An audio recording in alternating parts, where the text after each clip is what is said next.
Last March commemorated the assassination of Julius Caesar, a pivotal event that occurred over 2,000 years ago. Even after these many centuries, Caesar's unparalleled feats still resonate in modern memory. Such was his esteemed stature that Dante, in his Inferno, placed Caesar's betrayers in the same depth of hell as Judas Iscariot, branding them the utmost sinners. Furthermore, figures like Alexander Hamilton hailed him, asserting, Julius Caesar was the most extraordinary man that ever lived. But was he genuinely this unparalleled? Despite his humble birth in Rome's more deprived areas, Caesar took pride in his illustrious ancestry, even professing to descend from the divine Venus. His astute intelligence, relentless determination, and propensity to amass debt propelled him through the Roman political hierarchy, known as the cursus honorum, to its zenith.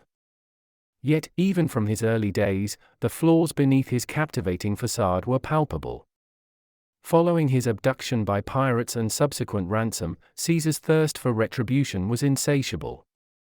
After apprehending the culprits, he sought the Roman provincial governor's verdict.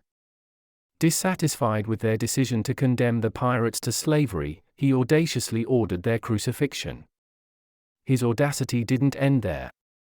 When he felt that Rome's approach to the aggressive King Mithridates was inadequate, he took matters into his own hands. Bypassing official channels or consent, he brazenly led an assault against Mithridatic associates. Caesar the strategist. Julius Caesar, famed for his military prowess, clocked victories from the coasts of Britannia to the sands of Egypt. However, the legitimacy of his wars often fell into question. He had a knack for concocting questionable reasons to wage war, advancing his personal ambitions. While he touted these expeditions as safeguarding Rome, the logic was often thin. For instance, how could Britannia ever imperil Rome, especially when some Romans doubted its very existence? In his campaigns, Caesar wasn't averse to decimating towns purely for loot, taking innocent lives, or pushing numerous men into the shackles of slavery. When Uxellodunum, a southern Gallic stronghold, succumbed to his might, he spared the locals but chillingly had their hands cut off. Caesar himself claimed a staggering death toll of 1 million in the Gallic Wars. Yet, deep down, he must have recognized the moral turpitude in subjugating, slaughtering, and enslaving innocent souls. After all, it was the same Caesar who once professed, humans intrinsically desire liberty and vehemently resist domination. The alliance. Caesar, discontented with Rome's political quagmire, initiated the first triumvirate, allying with Pompey and Crassus, fellow magnates of Roman power. This alliance facilitated their dominion over the state, employing coercion and bribery, and endowing each with esteemed state roles and a shield against legal actions.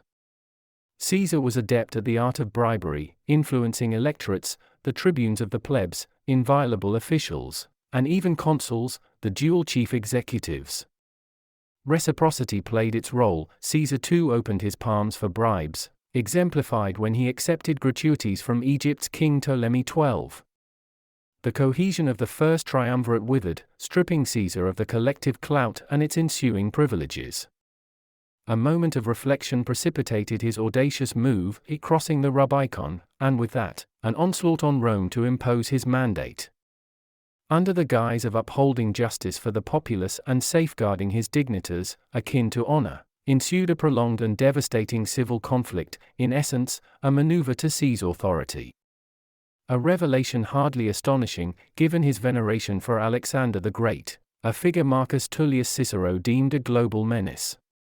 The war within. Amid the spiraling civil war, Caesar strived for a veneer of righteousness, eyeing the advantage in public sentiment. Yet, restraint was often elusive. The Roman coffers were raided, penalties levied on non-compliant towns, and countryside estates ransacked. Gomfi's resistance, in refusing him entry, was met with brutal retaliation. In a chilling message to the Greeks and a morale boost for his soldiers, men were slain and women faced heinous violations. By the war's twilight, though he extended pardons to numerous adversaries, the Republic's foundations and Roman constitution lay in ruins. bestowing upon himself the title of lifelong dictator and praefectus morum, guardian of morality, felt oddly unfitting for a man not averse to inflicting harm on innocents, subjecting an entire city to amputation, or engaging in clandestine liaisons with his associates' spouses. Exotic items became contraband, leading to invasive searches and seizures from private abodes. While dictating moral codes, he was conveniently exempt.